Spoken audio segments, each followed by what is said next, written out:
12 बजे 12 खबर में आप सभी दर्शकों का बहुत स्वागत करता हूं। मैं राहुल सौमित्र और आप जुड़ चुके हैं उत्तर प्रदेश में सबसे तेजी से आगे बढ़ते हुए डिजिटल प्लेटफॉर्म यानी IBC24 उत्तर प्रदेश के साथ। और अब तो IBC24 उत्तर प्रदेश आपके द्वार भी आएगा बहुत जल्द। जैसे एक कॉल पर पुलिस आती है और एक कॉल पर एम्बुलेंस, वैसे बहुत जल्द IBC24 के हमारे संवाददाता आपके द्वार आएंगे आपकी समस्याओं को जानने के लिए। और प्रशासन और शासन और आपके बीच के ब्रिज बनने का हम काम करेंगे। लेकिन फटाफट अपने संवाददाताओं से एक बार आपका परिचय करा देते हैं। इस वक्त हमारे साथ जुड़े अखंड राय प्रदेश की राजधानी लखनऊ से, ज्ञानेंद्र मिश्रा प्रतापगढ़ से, फायर ब्रांड हमारे रिपोर्टर हैं, और आकाश पाठक पीलीभीत से, चौधरी शहनवाज अमरोहा से आपको दिखाई दे रहे हैं लगातार तत्पर, और इंद्रवीर सिंह ग्राउंड पर मौजूद है। आप सभी संवाददाता जो हमारे साथ जुड़े हैं, ये आप के लिए लगातार डटे रहते हैं और खड़े रहते हैं। यही जाएंगे आपके दौर। लेकिन पहले आज प्रमुख खबर का रुख कर लेते हैं। मल्लिकार्जुन खड़गे यानी कांग्रेस के राष्ट्रीय अध्यक्ष ने एक ऐसी बात कही जिस पर विवाद शुरू हो गया है, राजनीति हो गई है। उन्होंने नाम तो नहीं लिया, लेकिन टारगेट पर उनके उत्तर प्रदेश के मुख्यमंत्री योगी आदित्यनाथ हैं।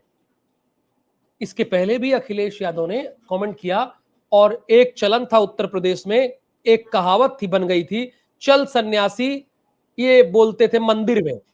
ये समाजवादी पार्टी के राष्ट्रीय अध्यक्ष बोलते थे, विधानसभा के अंदर भी उन्होंने बोला था, चल सन्यासी मंदिर में। वो भी योगी आदित्यनाथ को टारगेट करते थे। और मल्लिकार्जुन खड़गे ने इस बार योगी आदित्यनाथ को टारगेट किया है। उन्होंने गेरुआ वस्त्र और सफेद वस्त्र का मतलब बताया कि एक है जो गेरुआ वस्त्र पहनते हैं और राजनीति करते हैं। इनका कहना है या तो गेरुआ वस्त्र पहनिए या तो सफेद वस्त्र पहनिए। उन्होंने यहां तक भी मौखौल उठाया कि वो सर पर बाल नहीं रखते हैं। संवैधानिक पद पर है योगी आदित्यनाथ। आमतौर पर मल्लिकार्जुन खड़गे ऐसी बयानबाजी नहीं करते हैं, लेकिन उन्होंने ये क्यों कहा संविधान बचाओ रैली के दौरान, पहले उनका बयान सुनाते हैं। सावन जरा प्ले करो मल्लिकार्जुन खड़गे की बाइट।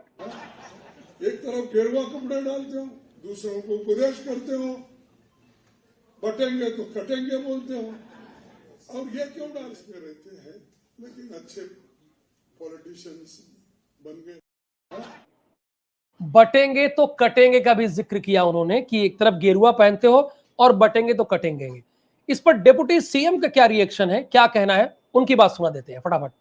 झारखंड में कांग्रेस के राष्ट्रीय अध्यक्ष जी ने जिस ढंग से साधु महात्माओं के खिलाफ, सनातन संस्कृति के खिलाफ बयानबाजी की है, मैं उसकी घोर निंदा करता हूं। कांग्रेस पार्टी का पुराना इतिहास रहा है कि सनातन संस्कृति को चोट पहुंचाने वालों के खिलाफ, जिस ढंग से मैं कह सकता हूं मुगल आक्रांताओं ने भारत की सनातन व्यवस्था को छिन्न भिन्न करने का असफल प्रयास किया था, फिर भी सनातन धर्म, सनातन संस्कृति आज पूरी दुनिया को दिशा दिखाने का काम कर रही है। कांग्रेस पार्टी को इसके लिए माफी मांगनी चाहिए और इस प्रकार की बयानबाजी को देश की जनता कभी स्वीकार नहीं करेगी। उन्होंने सीएम योगी पे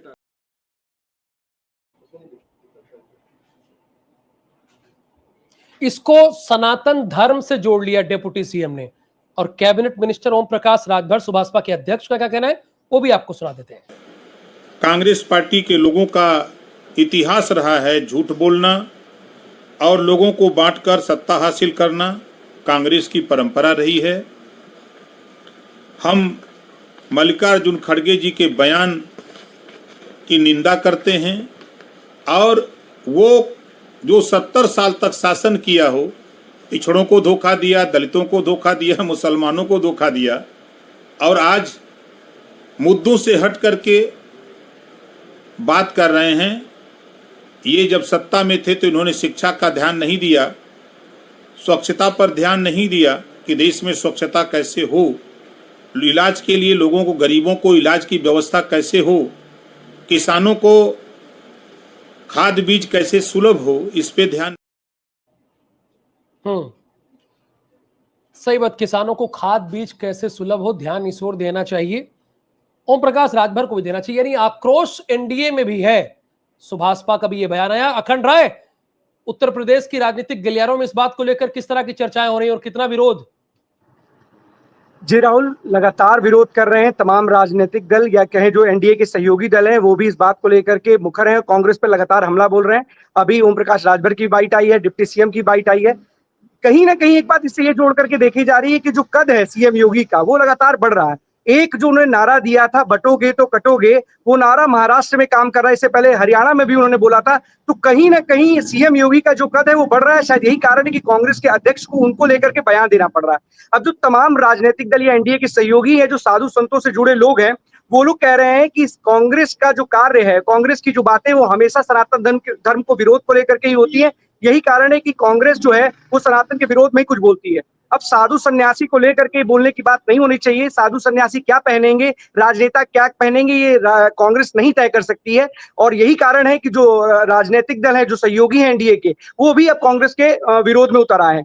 कांग्रेस लगातार ऐसी बयानबाजी करना चाहती है, लेकिन एक बात ये जरूर है कि जिस तरीके से सीएम योगी ने एक नारा दिया है, वो कहीं ना कहीं काम करता हुआ नजर आ रहा है। शायद यही कारण है कि कांग्रेस के जो बड़ी शीर्ष नेतृत्व है, वो इनके खिलाफ मुखर होकर के अब आरोप लगाने शुरू कर चुका है। जी राहुल।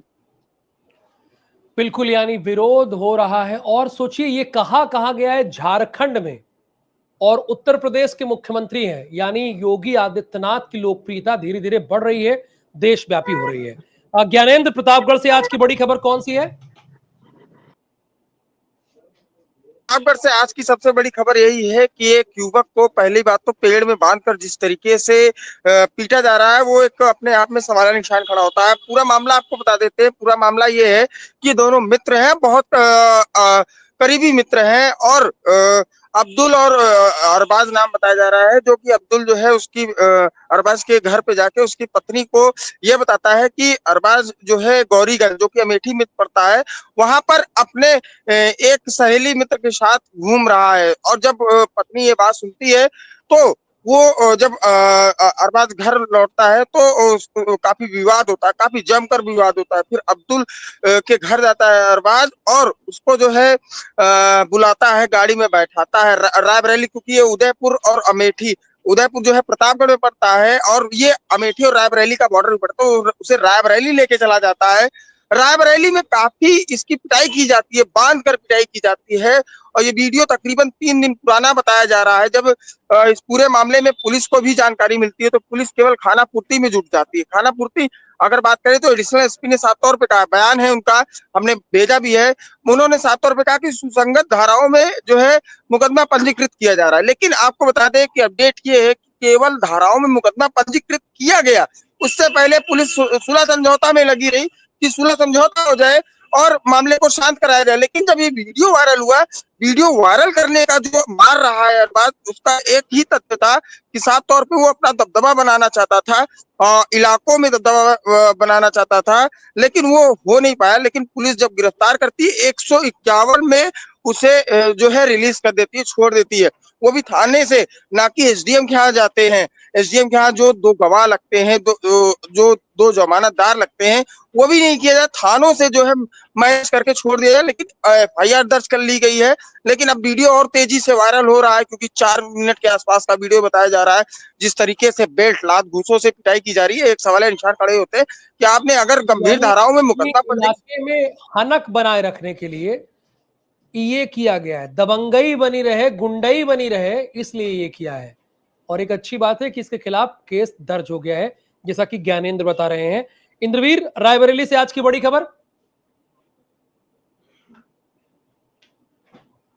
31 अक्टूबर 2024 जो रायबरेली थाना डलमऊ पड़ता है, वहां पे दीपावली के दिन एक मारपीट होती है रिटायर्ड फौजी के साथ में। और रिटायर्ड फौजी का ब्लेम है कि पुलिस ने उसको मारा और उसको पुलिस ने मारा। खैर ये सब एक अलग था। रिटायर्ड फौजी 2 दिन पहले जो है रिहा भी हुए अपने बच्चों के साथ में, 3-4 लोग थे, और उस पे मामले में एफआईआर की गई। एफआईआर जो होती है, एफआईआर कुछ और दर्शा रही है और पुलिस कुछ और दर्शा रही है। हमारे साथ बात करने के लिए उसी मामले में आज जो है भाजपा नेता यहाँ के एक है जो कि रमेश प्रताप सिंह, और वो भाजपा किसान नेता है। वो उन्होंने पुलिस के ऊपर बड़े जो है सवालिया निशान उठाया है और एफआईआर की कॉपी के साथ आज एसपी ऑफिस में उन्होंने एक धरना प्रदर्शन किया है। और उसको लेकर हम रमेश प्रताप सिंह से ही बात करेंगे कि सर क्या है पूरा मामला और पुलिस के ऊपर क्या वो आरोप लगा रहे हैं। थोड़ा इधर आइए। आप रमेश प्रताप जी हैं और आपका ब्लेम है, क्या है सर आपका आरोप? देखिए, पुलिस चौकी गुरुवारा थाना डलमऊ, उसने एक फौजी को, वहां हिमांशु दरोगा हैं जिन्होंने पकड़ करके बहुत मारा और ऑलरेडी उनके ऊपर एफआईआर लिखाई गई। एफआईआर में उन्होंने पृष्ठ संख्या 6 पर लिखाया है कि एक पिस्टल अज्ञात व्यक्ति से पकड़ी गई। उस पिस्टल का बरामदगी में कहीं उल्लेख नहीं, उस पिस्टल को पुलिस ने गायब कर दिया। दोबारा पर लिखते हैं पृष्ठ संख्या 7 पर कि चाहत सहित 6 लोग चौकी में आए, जिनको पकड़ने का प्रयास किया गया तो 3 भाग गए। तो जब शेष 3 अभियुक्त बचे तो फिर इन्होंने बिना किसी कहीं गिरफ्तारी के पूरी फर्द में फिर 6 अभियुक्त कैसे बना दिए, ये बात समझ में नहीं आई और 6 लोगों को जेल भेज दिया। डॉक्टरी भी उनकी 12 घंटे बाद कराई गई और इस तरीके से पुलिस का भ्रष्टाचार इस समय सर चढ़ करके बोल रहा है और योगी सरकार की भारी छवि नष्ट हो रही है, इसमें कोई संदेह नहीं है।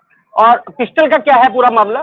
पिस्टल देखिए, एक पिस्टल जो पहले उन्होंने बरामद की अज्ञात व्यक्ति के हाथ से, एक दरोगा और सिपाही जिनका नाम एफआईआर में दर्ज है, उस पिस्टल को कहीं बरामदगी नहीं दिखाई।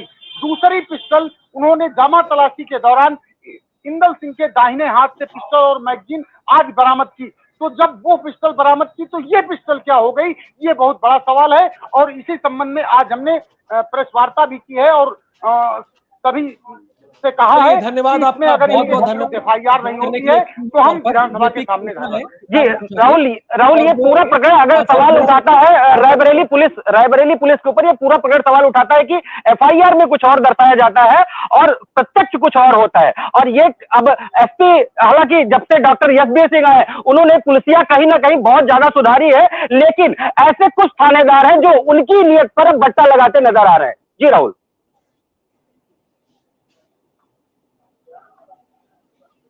बिल्कुल इंद्रवीर, बहुत धन्यवाद आपका इस जानकारी के लिए और आपने इस खबर को ब्रेक किया।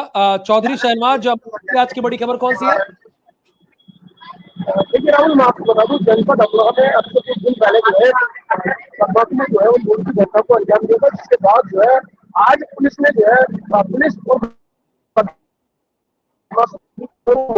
मुठभेड़ के दौरान जो है पुलिस ने बदमाश को उनको गिरफ्तार कर लिया गया है और उनकी कब्जे से जो लूटी गई रकम थी उसको भी बरामद कर लिया गया है। उसके साथ जो है बताया जा रहा है बदमाशों के पास से जो लूटी गए 3,54,000 रुपए थे वो भी बरामद किए गए। हालांकि पुलिस पर जो है बदमाशों ने हमला भी किया था, उसका फायरिंग की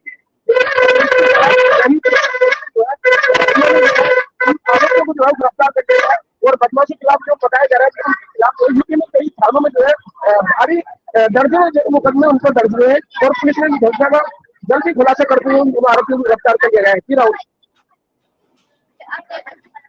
मोहम्मद इमरान, आपकी जिले से आज की बड़ी खबर?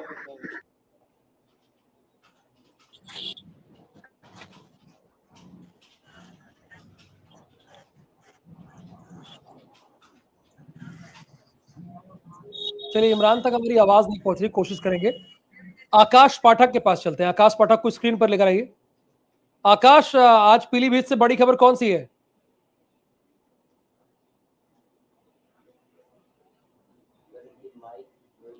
अनम्यूट कीजिए पहले, आप खुद को अनम्यूट कीजिए।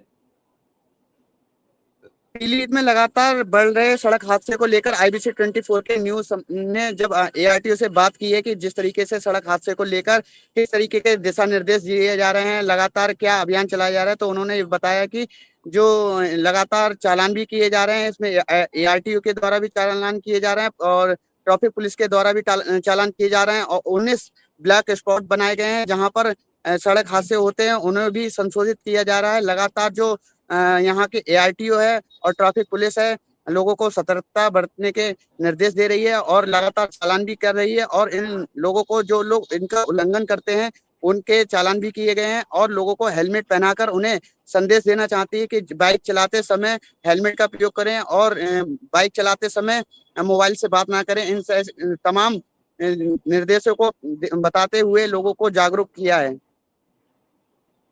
धन्यवाद जानकारी के लिए। बहुत जरूरी है कि जब आप घर से बाहर निकलें और बाइक से निकलें तो हेलमेट जरूर लगाएं और कार से निकले तो सीट बेल्ट का इस्तेमाल जरूर करें और यही RTO करवा रहे हैं पीलीभीत में। आकाश पाठक ने जानकारी दी। अवनीश अवस्थी, आपके जिले से आज की बड़ी खबर? राहुल, वैसे तो कानपुर की बहुत सारी खबरें हैं, लेकिन क्योंकि चुनाव का माहौल है तो चुनाव की बात ही करते हैं। इस वक्त यहाँ पर सीसामऊ सीट पर उपचुनाव होना है, जिसको लेकर के काफी यहाँ पर गहमा गहमी भी है और लगातार जो बड़े नेता हैं यहाँ पर लगातार आ रहे हैं। अभी परसों की बात करें तो मुख्यमंत्री योगी आदित्यनाथ यहाँ पर आए हुए थे और कई सारे जो बयान हैं उनके यहाँ पर भी सामने आए हैं, जो लगातार वायरल भी हो रहे हैं। वहीं अगर हम बात करें परसों की, तो यहाँ पर अखिलेश यादव जो समाजवादी पार्टी के राष्ट्रीय अध्यक्ष हैं, वो उनका यहाँ पर दौरा है, जो एक जनसभा को यहाँ पर संबोधित करेंगे। साथ ही वहाँ पर वो जो प्रदेश के उप मुख्यमंत्री हैं केशव प्रसाद मौर्य, उनका भी उसी दिन दौरा है। तो देखने वाली बात यह होगी कि दो दिग्गज नेता जब इस सीसामऊ विधानसभा सीट पर यहाँ पर मौजूद होंगे तो क्या बयानबाजी होगी और किस तरीके से जो बातें हैं वो सामने निकल के आएंगी और किसके पक्ष में 20 तारीख को यहाँ की जनता वोट डालेगी। जी राहुल। बिल्कुल, सीसामऊ का चुनाव बड़ा दिलचस्प है। ये समाजवादी पार्टी की परंपरागत सीट रही है और यहां हर कोशिश कर रही है भारतीय जनता पार्टी इस सीट को जीतने के लिए। तो ये अवनीश में बता रहे कि यहाँ का चुनाव बड़ा दिलचस्प है। पहले यहाँ 13 तारीख को वोटिंग होनी थी, लेकिन बाद में वोटिंग टाल दी गई सभी 9 विधानसभा सीटों पर। अब यहाँ पर 20 तारीख को वोटिंग होगी। अवनीश से कवर कीजिएगा आप इस सीसामऊ विधानसभा को। मोहम्मद इमरान, आपके जिले से आज की बड़ी खबर कौन सी है? देखिए राहुल, मैं आपको बता दूं, जिस तरीके से कल ट्रिपल मर्डर का मामला सामने आया था, उसके बाद शाम होते होते एक मर्डर और हो गया। लेकिन कहीं ना कहीं ये देखने को मिला है कि बिजनौर में जो है अपराधियों के जो है हौसले बुलंद दिखाई दे रहे हैं और पुलिस जो है कहीं ना कहीं बोनी नजर आ रही है। लेकिन ट्रिपल मर्डर पे एडीजी डीआईजी सब आ रहे हैं, लेकिन उसके बावजूद भी अपराधियों के जो है हौसले बुलंद नजर आ रहे हैं। जी राहुल। बिल्कुल, यानी अपराधियों के हौसले बुलंद नजर आ रहे हैं। 3 मर्डर के बाद एडीजी दौरा कर रहे हैं, आईजी दौरा कर रहे हैं, लेकिन अब तक पुलिस की पकड़ वहां तक नहीं पहुंची जहां पहुंचनी चाहिए। धन्यवाद मोहम्मद इमरान इस जानकारी के लिए। जनाब, एक वीडियो आपको दिखाते हैं। नोटबंदी तो आपको आज भी याद होगा ना, जब हम बैंकों के बाहर लंबी लंबी लाइन लगाते थे, नोट बदल गई थी। तो उसके बाद इसी नोटबंदी के दौरान भीड़ में एक बच्चा पैदा होता था उत्तर प्रदेश में, खजांची उसका नाम है। समाजवादी पार्टी हर वर्ष इसका जन्मदिन मनाती है और इस बार तो उसे गिफ्ट में साइकिल दी है, जो कि समाजवादी पार्टी का चुनाव चिन्ह है। उसके बाद उसके चेहरे पे खुशी कैसी है, जरा वो दिखाइए, स्क्रीन जरा दिखाइए हमारे दर्शकों को।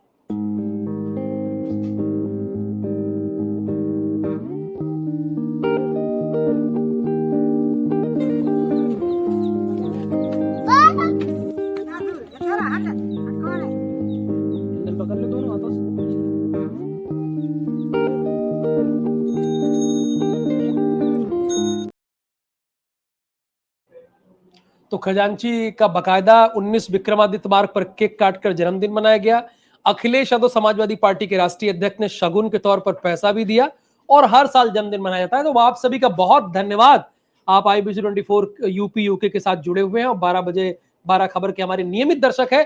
लेकिन अब आप एक चीज ध्यान रखिएगा, बहुत जल्द IBC 24 एक कॉल पर आपके द्वार आने वाला है और आपकी जो परेशानी कोई सुन नहीं रहा है, न प्रशासन, न शासन, न पुलिस, उसको जानने के लिए और शासन तक पहुंचाने के लिए, तो बहुत जल्द आपके द्वार पत्रकार आ रहे हैं और रिपोर्टर ऑन कॉल के जरिए। जुड़े रहिए IBC 24 के साथ। मुझे दीजिए अनुमति, नमस्कार।